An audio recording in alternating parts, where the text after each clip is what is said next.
Order. Order in the council. High Admiral Crick Steelscale's voice boomed through the crystalline chamber, bouncing off the prismatic walls with an authority that made even the most stubborn council members shut their various speech appendages. Commander Vex Bloodclaw suppressed an amused snort, watching the smaller species scramble to attention. His massive, scaled form towered over the other representatives, crimson scales gleaming under the artificial light of the council chamber. These meetings usually bored him to tears or would, if Draconians had tear ducts, but today's agenda had caught his interest. We have received disturbing news, Crix announced, his claws tapping rhythmically against the hovering control panel. Our long-range scouts have discovered an inhabited world in the unexplored Orion sector. Another primitive species squeaked. Representative Plix, their gelatinous form quivering with excitement. How fascinating. Perhaps we could. A Class 12 Deathworld Crix interrupted, causing immediate chaos in the chamber. Vex's head snapped up, all four of his secondary breathing vents flaring with surprise. That was impossible. The Draconians were the only species to evolve on a Class 12 world. It was their claim to fame, their source of pride, the reason they held such high positions in the Galactic Federation's military. Preposterous. Vex found himself standing, his tail causing a satisfying crack as it hit the ground. Our sensors must be malfunctioning. No other species could survive conditions like our homeworld. Council member Zara Brightcrest, her luminescent form pulsing with calm blues and greens, raised a tendril. The data has been triple verified, Commander Bloodclaw. But that's not the most surprising part. She paused, her colors shifting to an uncertain purple. The inhabitants?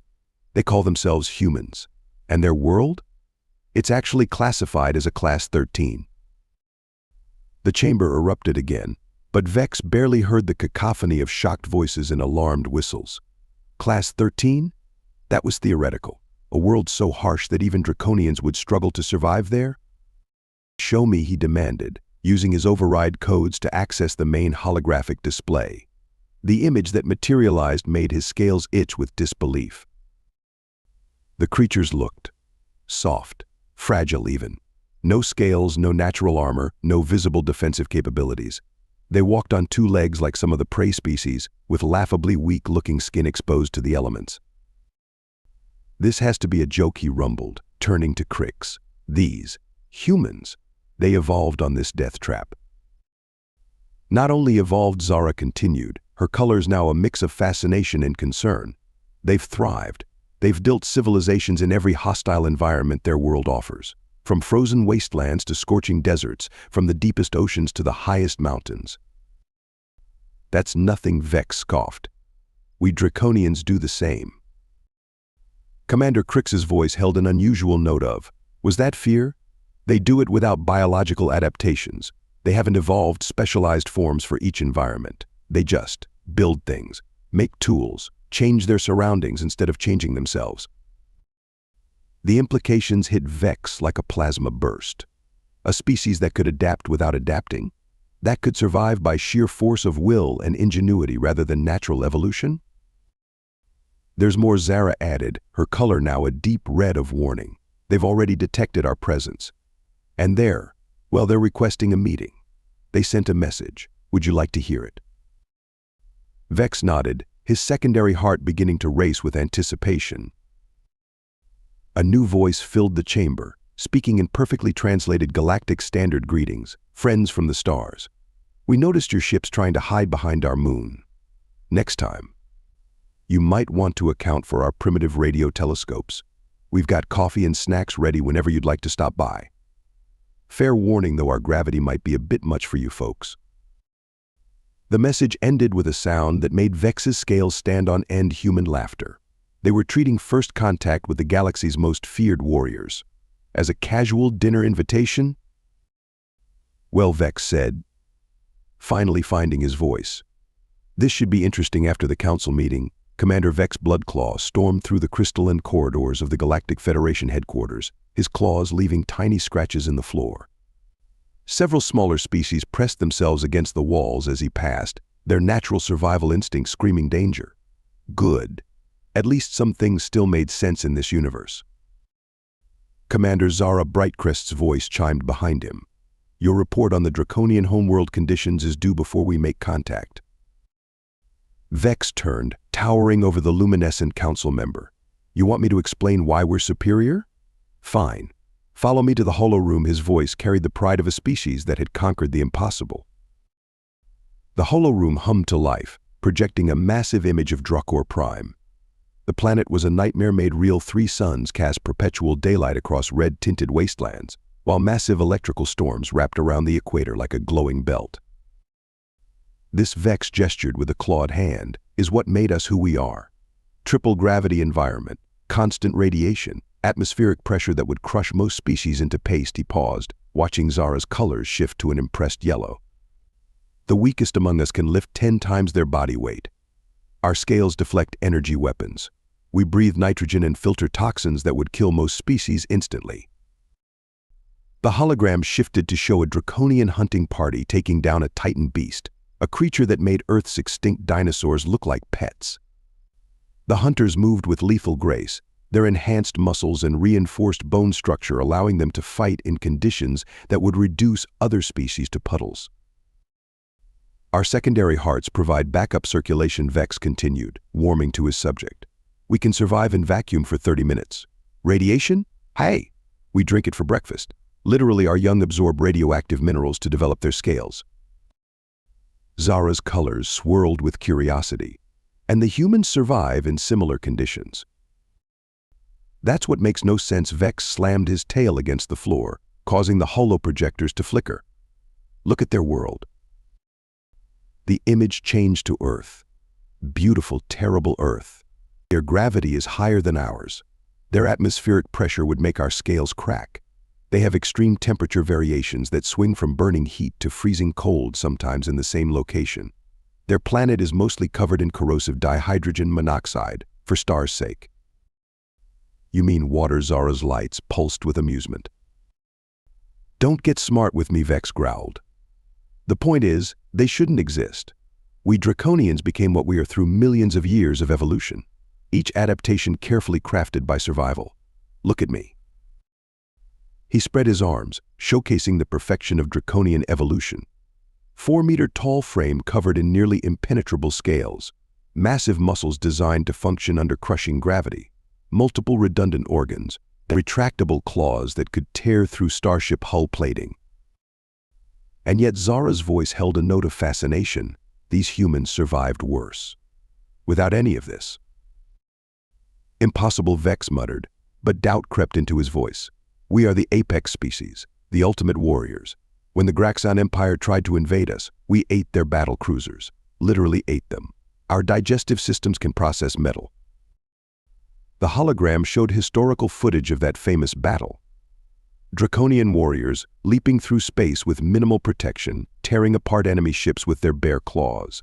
It was their proudest moment, the day the galaxy learned to fear them. Which reminds me, Zara's colors shifted to a teasing pink. "Did you read the full report on human warfare?" "What about it?" Vex asked suspiciously. "They split atoms for fun. Created weapons that can destroy planets by accident. They call it nuclear science, playing with the fundamental forces of the universe because they were curious." Vex's scales itched again. "That's concerning." "Oh, and they poison themselves for enjoyment. They call it spicy food, literally eating chemicals that cause pain because they like the sensation." "Now you're just making things up." "And they drink liquid containing ethanol, a substance that literally kills their brain cells slowly for recreation." Vex stared at the hologram of Earth, feeling a newfound respect mixed with horror. "Perhaps," he said slowly, "we should approach this first contact with more caution." Scared Zara's lights danced with mischief. "Draconians don't get scared," Vex replied automatically. "We get strategically concerned." The hologram flickered one last time, showing a human child playing in something called snow, laughing while being pelted with frozen water crystals that would give a draconian severe thermal shock. "Right," Vex muttered.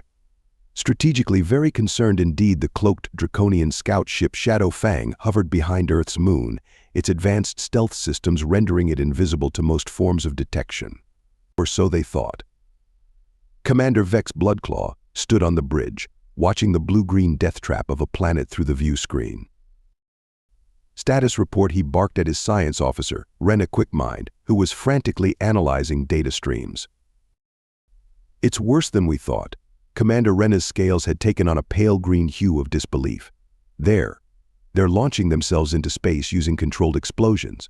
They strap themselves to tanks of liquid fuel and just blast off. That's insane, Vex muttered. Show me their space vehicles. The screen displayed various human spacecraft. Primitive, held together by what looked like metal rivets and hope. No gravity generators, no inertial dampeners, just pure mathematical calculations and raw courage. Sir Lieutenant Korg Steeltooth called out from his station. You need to see this. The humans are. They're playing in their oceans. The view shifted to a beach scene. Humans of various sizes were willingly entering the corrosive dihydrogen monoxide, some riding on its waves using primitive boards. They were laughing, while being tossed around by liquid death. Perhaps they're an aquatic species, Vex suggested weakly. Negative, sir. Look at this, they're also climbing frozen mountains. Without equipment. For fun. They call it free climbing according to their information networks. Vex's tail twitched nervously. At least tell me they avoid their polar regions. Rena pulled up more footage. They live there, sir. They built cities on ice. And when it gets too cold, they cut holes in frozen lakes and go swimming. Swimming. In ice water. For recreation, Vex felt his secondary heart skip a beat. What about their hot regions? They built cities in their deserts too. And sometimes they gather in small rooms to pour water on hot rocks to create steam. Then they sit in it. They call it a sauna, deliberately subjecting themselves to heat stress and humidity for relaxation. The bridge fell silent as the crew tried to process this information. These humans weren't just surviving their death world, they were playing with its deadliest aspects for entertainment. Sir Lieutenant Korg's voice cracked slightly. We have a problem. They're hailing us. What? That's impossible. Our cloaking technology is. Hello up there, a cheerful voice boomed through the ship's speakers. This is Houston Space Control. We've been watching you watch us for the past week. Nice cloaking tech, but you might want to account for the coffee stain you're leaving on our radio signals. Coffee stain, Vex whispered in confusion. Oh right, you probably don't know what coffee is yet, the voice continued. It's this amazing bitter bean juice that we drink to make us more productive. Highly addictive, totally legal, definitely not a drug. Anyway, would you like to come down for a proper chat? We've got some spare landing pads at Kennedy Space Center. Vex turned to his crew, all of whom looked as lost as he felt. This has to be a trap. Not a trap, the human voice chimed in again. Though I totally get why you'd think that. Tell you what, we're having a barbecue this weekend. It's where we gather around controlled fires to char animal flesh before consuming it.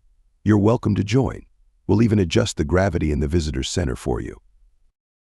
How do they know about our gravity requirements? Rena hissed. Oh, we've been studying your ship's structural integrity field outputs, the human replied casually. Based on the reinforcement patterns, we figured you folks must be from a high-gravity world. Don't worry, we deal with variable gravity all the time. Some of our astronauts even grow a bit taller in space, drives our medical team nuts. Vex felt a headache coming on. These humans had not only detected them but had been analyzing their technology while making casual conversation about their bizarre customs. Sir Korg looked uncertain. Should we retreat and request reinforcements? Before Vex could respond, another human voice joined the conversation. Hey, if you guys are worried about the atmosphere, don't be. We've got these awesome things called pressure suits. They're basically portable environments. We invented them because we really wanted to walk on our moon. You know, for science. For science, Vex repeated weakly. Yeah, speaking of which, our sensors show your ship's using some really interesting quantum field manipulations for that cloaking effect. Any chance you'd be up for a technology exchange? We've got these things called memes we could trade. The entire bridge crew turned to Vex, waiting for his decision. Here they were, the galaxy's most feared warriors, being invited to a casual meal by beings who treated lethal environments as playgrounds and discussed advanced quantum mechanics in the same breath as whatever memes were. Very well, Vex said finally, trying to maintain some dignity. We accept your invitation. Send us the landing coordinates. Awesome. Fair warning though, Dave from Propulsion insists on showing everyone his hot sauce collection. Don't feel pressured to try it. Last time he shared it with some visiting physicists. They spent 3 days in the medical bay convinced they could see through time. As the communication ended, Vex turned to his crew. Remember, he said gravely, we are Draconians. We fear nothing. Serena looked up from her console. They just sent us their music collection as a welcome gift. They have something called death metal. Should I play it? Vex considered his options carefully. Perhaps, he said, with what remained of his dignity, we should start with something lighter. The sound that filled the bridge moments later was called Never Gonna Give You Up by someone named Rick Astley. Somehow, Vex knew this first contact was going to rewrite everything the Draconians thought they knew about the galaxy. The Kennedy Space Center had been transformed into what the humans called a sporting arena, though to Commander Vex Bloodclaw, it looked more like a death trap obstacle course, perfect for Draconian combat trials. After 3 days of increasingly bizarre cultural exchanges, including something called a hot dog eating contest that still gave him nightmares, Vex had finally convinced the human delegation to agree to traditional Draconian strength testing. So let me get this straight, Captain Jack Reynolds said, munching on his 4th bag of something called Flamin' Hot Cheetos. Apparently humans like their snacks to cause pain. You want to challenge us to a series of physical trials to prove your species' superiority. Exactly, Vex proclaimed, trying to ignore the orange dust covering the humans' fingers. Our warriors against your best. Cool, Jack nodded, reaching for another bag. Hey, Marina, you up for some alien gladiator games?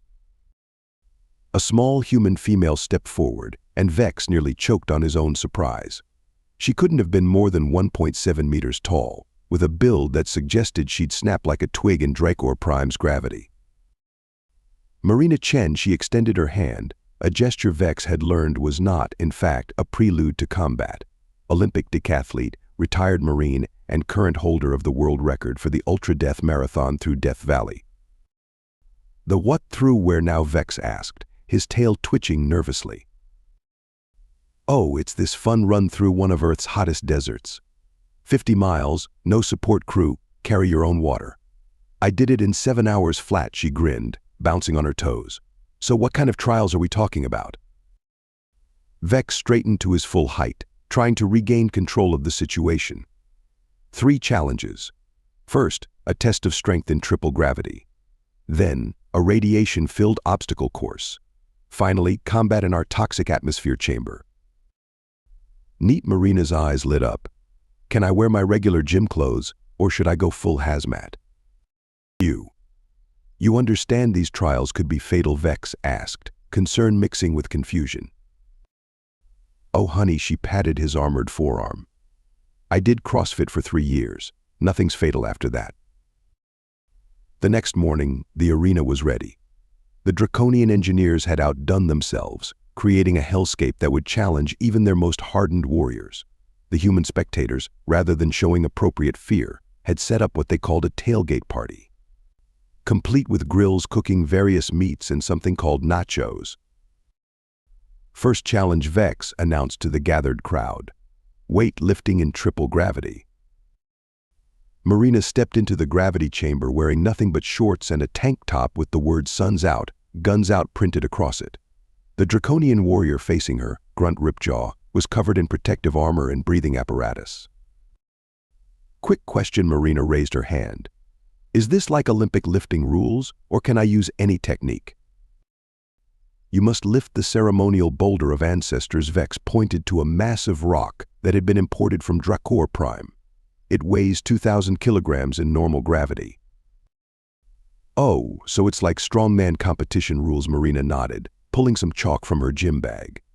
Cool. By the way, has anyone here heard of leverage and pivot points? What happened next would be talked about in draconian bars for generations. Using something she called basic physics and good form, Marina managed to shift the boulder using techniques that made several draconian physics experts need to lie down. That's not how it's supposed to work, Vex muttered as Marina did victory laps around the stone. Next up, the obstacle course, Vex announced, hoping to salvage some dignity. You must navigate through radiation levels that would kill most species. Radiation. Marina was applying sunscreen, of all things. Like at Chernobyl? I did a documentary there last year. Beautiful place, lots of wildlife now. The mutations are fascinating. You voluntarily went to a radiation zone for entertainment. Well, yeah, plus I needed content for my Instagram. Speaking of which, hey Jack, get some good shots for my followers. The obstacle course was a disaster. Not because Marina failed, but because she treated it like something called American Ninja Warrior, complete with unnecessary flips and what she termed parkour moves for the audience. Final challenge. Vex's voice had taken on a slightly hysterical edge. The toxic atmosphere chamber. Marina was taking selfies with some of the defeated draconian warriors. Oh cool. Like that time I climbed Everest without oxygen. Or more like when I did that free diving competition in the Mariana Trench. The what in the where? Vex felt his scales itching again. You know what would make this more interesting? Marina suggested, strapping on what looked like disappointingly basic protective gear. We should add some spice to it. I brought some Carolina Reapers. They're these peppers that make you feel like your face is melting. Vex looked at his fellow draconians, then at this tiny human who treated their most extreme challenges like a fun afternoon workout. Something deep in his ancestral memory, some primitive survival instinct, told him that backing down might be the better part of valor. Perhaps, he said carefully, we should call the trials complete for today. Oh, really? Marina looked genuinely disappointed. I was just getting warmed up. Hey, who wants to try this new pre-workout supplement I've been developing? It's only mostly illegal in 3 countries. The mighty draconian warriors, terror of the galaxy, took one collective step backward. Despite Commander Vex Bloodclaw's attempts to end the trials early, the humans, led by an increasingly enthusiastic Marina Chen, insisted on completing all planned events. The massive viewing screens displayed both species' vital signs, which only added to the draconians' confusion. Your heart rate is elevated, Vex noted with concern as Marina bounced on her toes before the endurance trial. Oh yeah, that's the pre-workout kicking in, plus the coffee. And the energy drink.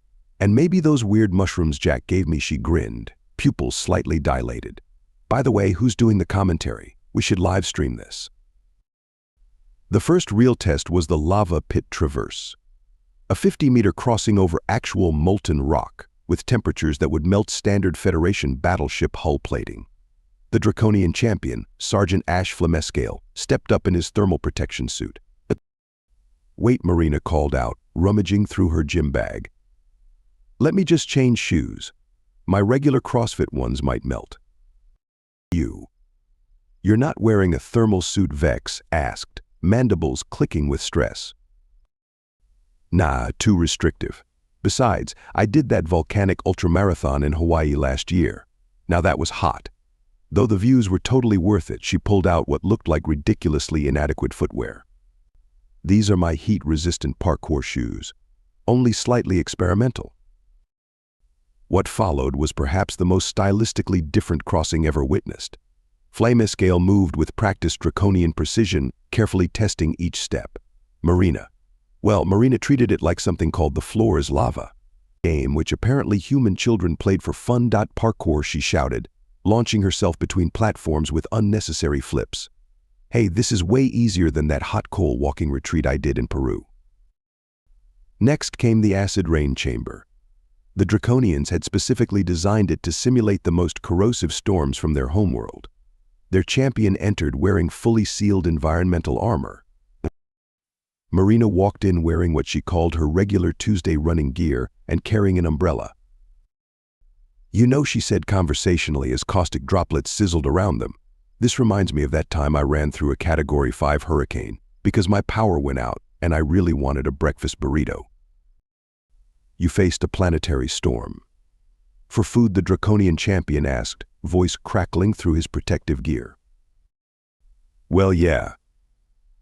It was from this amazing food truck. And they make their own hot sauce. Speaking of which, want some?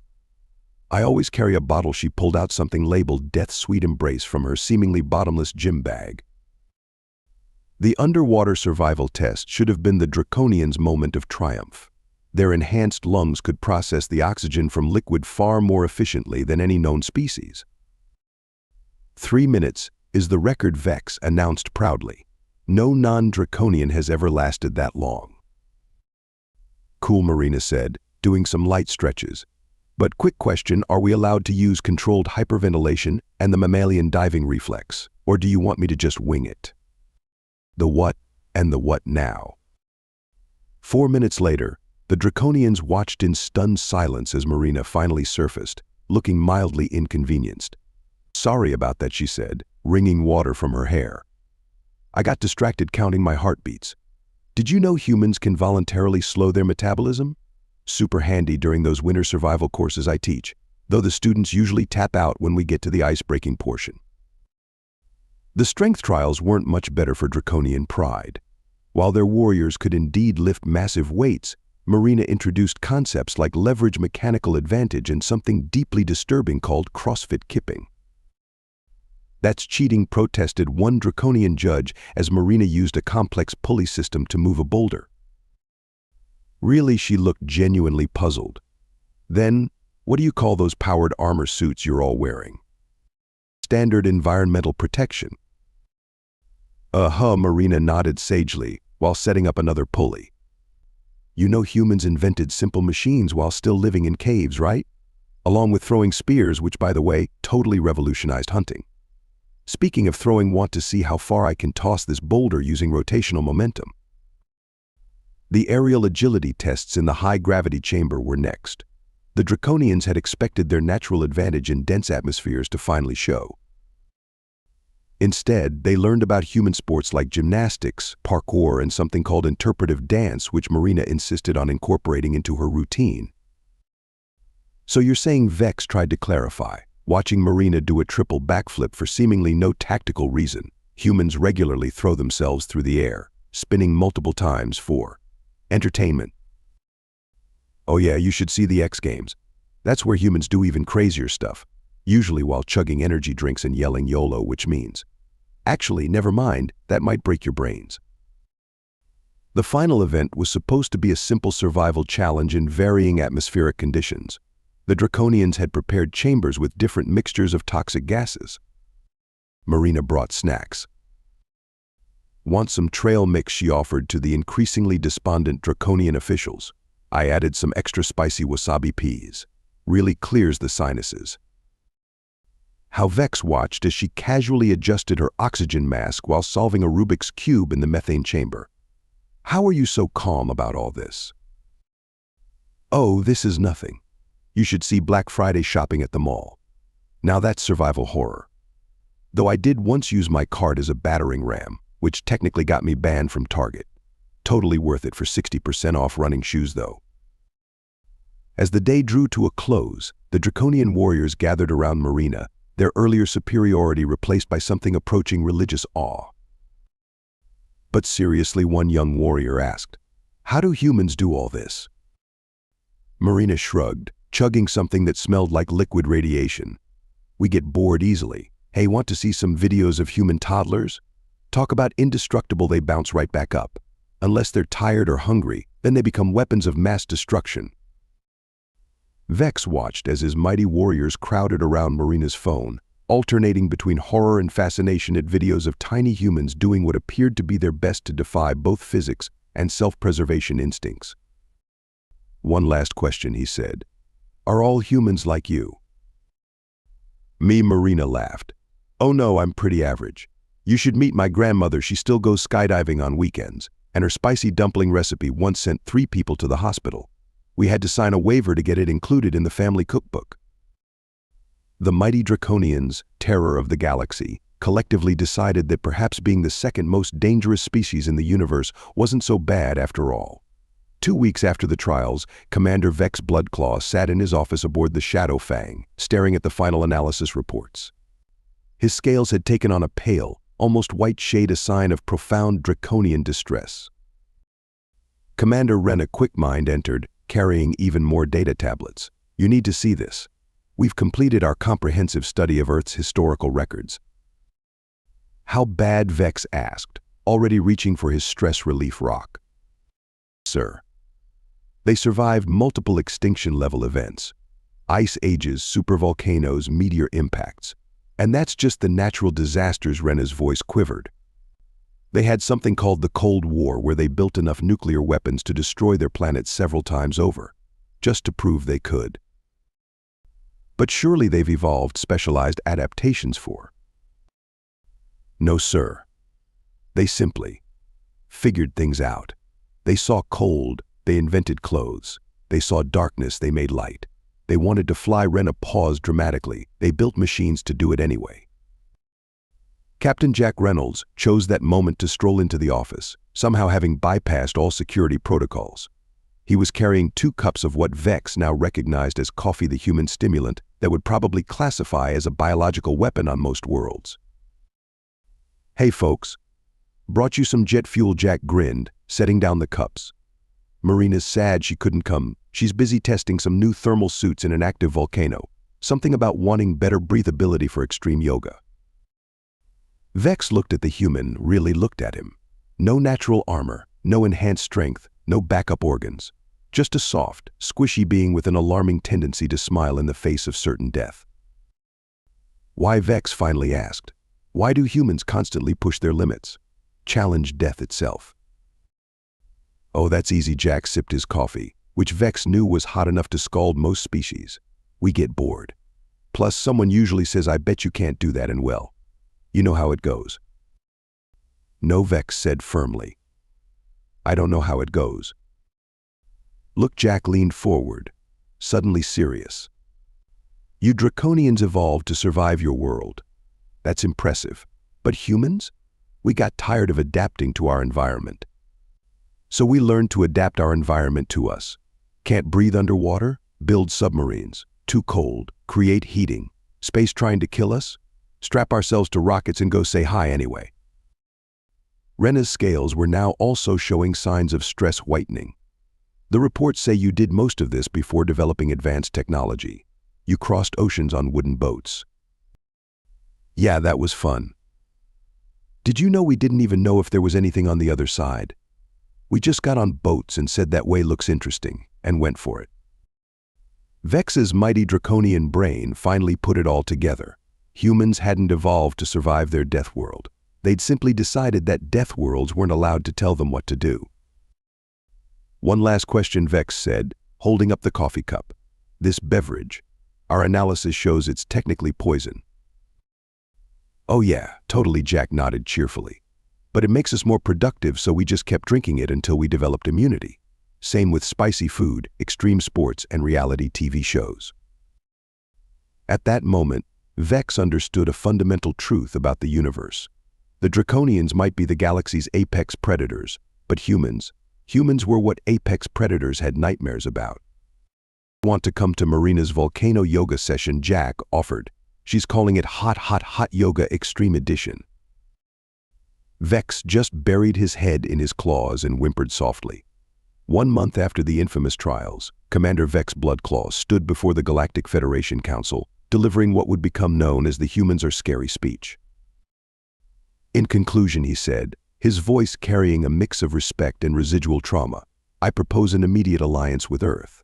Not because we need to protect them, but because someone needs to protect the galaxy from their enthusiasm." The council murmured in agreement, especially after watching the video of Marina Chen's latest expedition, Deep Sea Cave Parkour, which she insisted was just a fun weekend project.